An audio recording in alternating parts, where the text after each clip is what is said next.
Welcome to round two of our Gershwin talk. I want to talk to you a little bit about how some popular Gershwin songs are structured. One of the pieces that you'll find in our module is Someone to Watch Over Me. And it's a pretty good example of a Gershwin torch song and a Gershwin ballad. And what you may find, if you look for other Gershwin songs, is this pattern, is a certain style. First of all, a lot of these songs will begin with a sort of prologue. What some artists would call a recitative, R-E-C-I-T-A-T-I-V-E, or sometimes abbreviated to recit, R-E-C-I-T. The recit in most operas, let's talk about that for a second, is the idea that maybe there's just only a variation of a couple of notes back and forth, da-da-da-da-da-da-da, it's just the same thing, and we can get a lot of information kind of crammed into those things, da-da-da-da-da-da-da. They kind of put a lot of exposition in that way. In these ballads, you get a lot of songs that have recits because, one, they do that. They only use a couple of notes to get their point across. They don't have wide variation. And number two, they sort of set the stage as a prologue. And in some versions of the song, it's almost optional. It's sometimes sung without the beginning part. And the beginning part just sort of explains what the song is going to be like and is never repeated anywhere in the rest of the song. I'll give you an example that is not Gershwin. And it's a real easy example. Christmas. Seems to be another time we're talking about Christmas. Rudolph the Red-Nosed Reindeer starts with that section where they sing, you know, Dasher and Dancer and Prancer and Vixen and all of that. And do you recall the most famous reindeer of all? And then it kind of goes into the song. That beginning part is prologue. It's recitative, it's recit, and it's a beginning. It's also sometimes cut from the song, and sometimes people just launch right into the song. With Gershwin, especially the ballads, you will hear this again. You will hear this same style. In fact, it also comes with some other singers of the period. And then they kind of dispense with the verse, and then they start in with the main song itself. Also, on Someone to Watch Over Me, songs like this, again, they're written often for the alto. They're often written down the lower vocal range for women to sing, although many of them are sung by men as well. Or have been covered by, you know, Frank Sinatra has certainly covered this song and all that sort of Rat Pack kind of crowd. The Gershwin arrangements are often full of smaller, sparer arrangements anyway for these things, with reliance on, say, a stand-up bass or a brush drum or just a little jazz combo. But they have a lush orchestration available. If you choose to go with a full orchestra, you can. And a lot of Gershwin ballads, often that's the other direction that people choose to take. So they're flexible like that.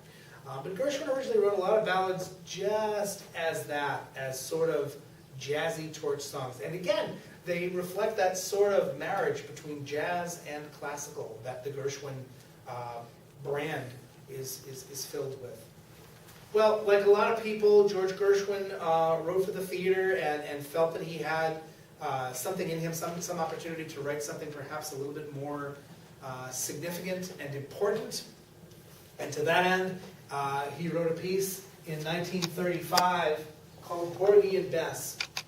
And this piece is, you know, it's kind of funny because when we talked about Jerome Kern and how Kern with Showboat wrote a musical that was very socially conscious, that featured African-American actors playing African-American characters, that kind of decided not to be just an escapist piece, but an important message-laden kind of play.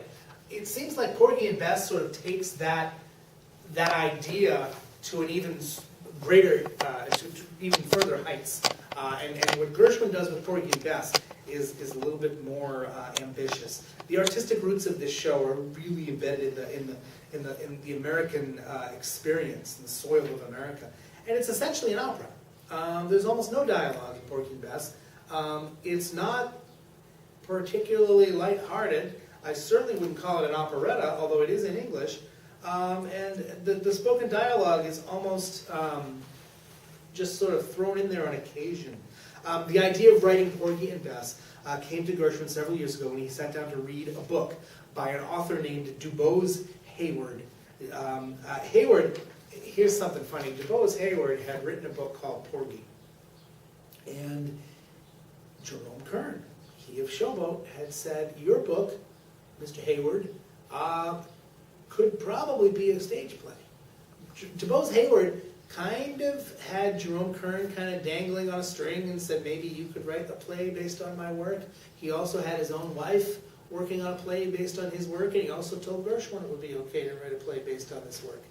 And when Gershwin finally cornered him after having talked to Kern and said, hey, you're telling everybody they can write a play about your novel, he kind of finally backed down and said, oh, okay, all right, well, you could be the one to do this. It took Gershwin about 20 months to write and to orchestrate this opera. And Porgy and Bess takes Showboat a step further. It is the first major American musical to feature an all-black cast. It features all African-American characters in very serious, non-comic setting. Gershwin chose to move to South Carolina for a short time. He lived and steeped his life in the folk music, the jazz music, the dance styles, and tried really, really hard, living in a small black community, to get to know everyone there, and said, I really want to write something that reflects the music that's going on here authentically. He then put together a cast primarily from people that he felt would really speak to the show. It's kind of a chancy thing when you think about it. And I'm going to talk to you about the plot to Porgy and Bess in a few minutes. And it's not a cheerful plot by any way, shape, or form. Hand-picking members of the cast, he picked a man to play the lead character, Porgy, who was a music teacher at an all-black college at Howard University in Washington, D.C. He picked as his leading actress a woman named Anne Brown, who was an unknown singer who had done some jazz clubs and had never really acted. He picked for his other major supporting character a guy named John Bubbles. That was really his name, and he was a comedian. He had done a little bit of the African-American all-black vaudeville, which did exist in the time period. He had done some other comedy work, but had never sung before publicly. So Gershwin was convinced he's got the right people to do this, and he comes to producers and he says, in an era where segregation is still very much part of American culture, I've got an opera that's 3 hours long that stars a music teacher, a jazz singer who's only been on a couple of clubs, and a comedian who's never sung before, and I think it's going to cost probably more than anything else that's been produced up to this point in history, and I think we should put it on as a professional show. The setting of Porgy and Bess. I'm going to do the best I can to kind of give you an idea of the plot. It takes place in a very poor community called Catfish Row, which is kind of a fictionalization of Charleston, South Carolina. We see a dice game going on at the beginning. We see a woman singing to her baby a very bitter song, which has become kind of a standard, a song called Summertime. Many people think Summertime and The Livin' Is Easy, that song, they assume it to be either a gospel song or at least a black spiritual. It is not. It is a show tune. It was written by Gershwin to sound like that, and it has since been adopted and taken on by the black community and especially a lot of African American female opera singers put this into their repertoire. In any case, as the child falls asleep, we meet some of the other characters. A quarrel erupts between two men, a guy named Crown and Robbins. One of them gets killed. The killer, Crown, goes into hiding, and he leaves behind his girlfriend named Bess. Bess has one friend in the world, who is Porgy. Porgy has no legs. He is too poor to afford a regular wheelchair, so he has a flat sort of platform with 4 wheels, and he moves himself along in sort of a cart. Bess and Porgy become friends primarily because Bess feels that Porgy doesn't want anything from her and doesn't make moves on her and that sort of thing. While her boyfriend, Crown, this murderer who has committed this crime, is sort of away, Porgy sort of takes care of Bess. Despite the fact that another man, the guy played by this popular comedian, Mr. John Bubbles' character, called Sportin' Life, wants nothing more than for Bess to become involved with him and to become involved with drugs. He sells drugs. He convinces her that drugs are an escape. They never really specify the type, although it appears to be some sort of powdered heroin that he becomes involved with.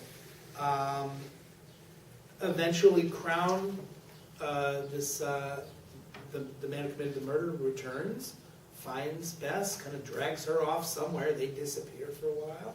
She comes back sort of disheveled and traumatized, and perhaps Crown has done unspeakable things, we don't know.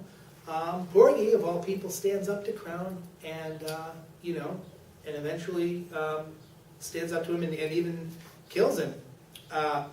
Porgy is taken off to jail for this murder. While Porgy is in jail, Sport and Life convinces Bess that she should move with him to New York City, and that there's a bigger life for them somewhere up north, and enticed by him and his promises and probably his drugs, she disappears with him.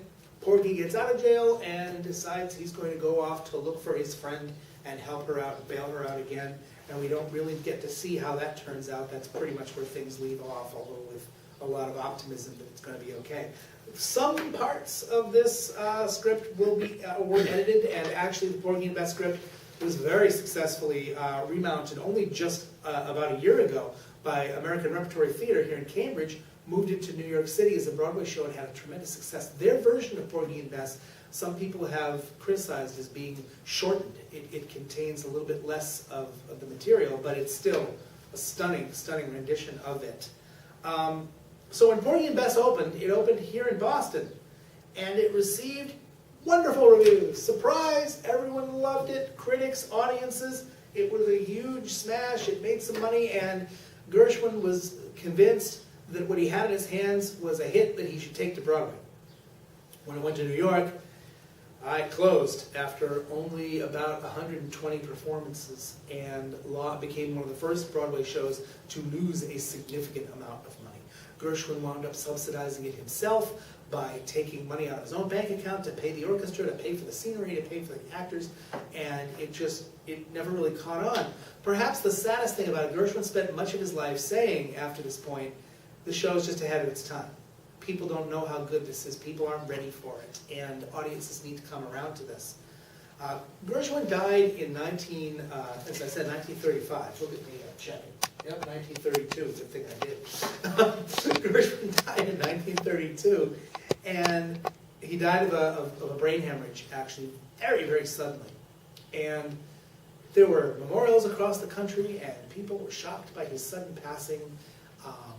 Some of the last things that he wrote in letters and things was still about Porgy and Bess, how he felt it just, he knew that it had a hit there, and he wished he had another chance. Well, in 1942, just a little while later, Ira Gershwin shepherded a movement to get Porgy and Bess put back on in New York, and revived. And it marked the beginning of the resurrection of the American opera.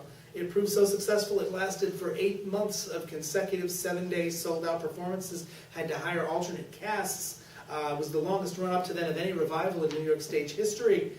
The same critics, you can look it up, you can look up critics who were saying that Porgy and Bess was too dour, too serious, too much of a downer, and not professional enough, and these same people with virtually the same show, the same critics are writing, oh, this is brilliant, this is a masterpiece.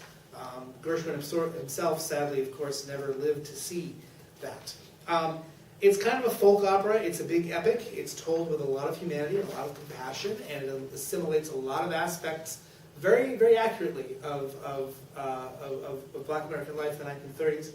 And it became Gershwin's real masterpiece. It kind of sets itself aside from a lot of the ballad torch songs and a lot of the jazzy fun material and all of that that Gershwin would also become famous for.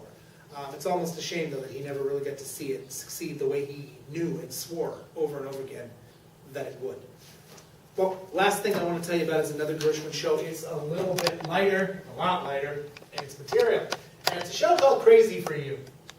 Now, you might notice, I've got a date here of 1992, and you might say to yourself, hey, what are the Gershwins doing? This show won a Tony Award for Best New Musical in 1992, and the award went to the Gershwins, George and Ira Gershwin. And you're like, what were these guys doing writing a Tony Award-winning musical when they were busy being dead, and that sort of thing? And to that end, I have to tell you a little bit about a director named Tommy Tune, an idea that Tommy Tune had in 1992. A lot of the Gershwin songs, popular songs, appear individually in a lot of Gershwin shows that, between us, aren't very good. The plots are kind of silly, the stories are kind of cartoonish, and there's usually a bunch of other songs that no one really likes, and then there are maybe 2 or 3 songs that are immortal classics. And what Tommy Tune thought about doing, well, I always think the analogy with the novel Frankenstein is pretty accurate, because what Tune did was he took pieces of a lot of other Gershwin shows and said, let's just have one show with all the songs that audiences really want to hear, put in at once.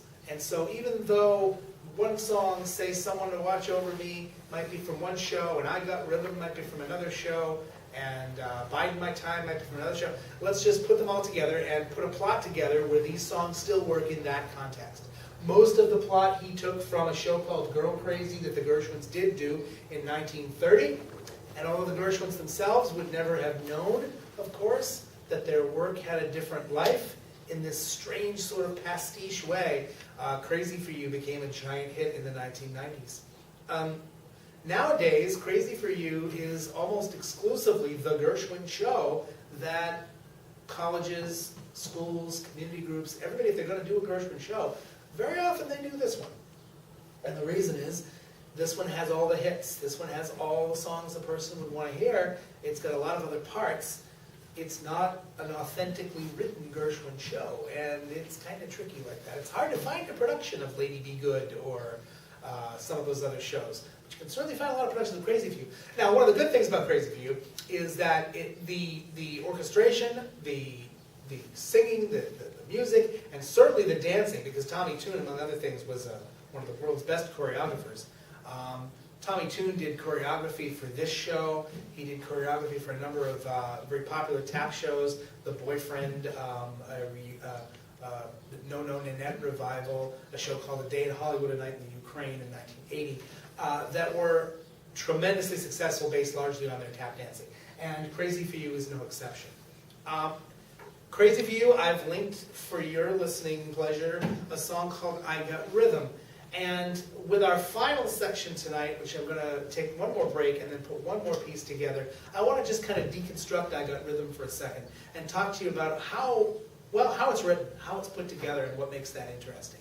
So before or after, feel free to listen to I Got Rhythm, and certainly there's some Summertime from Porgy and Bess and some other stuff for you, and I'll rejoin you with the third and final piece of today's module.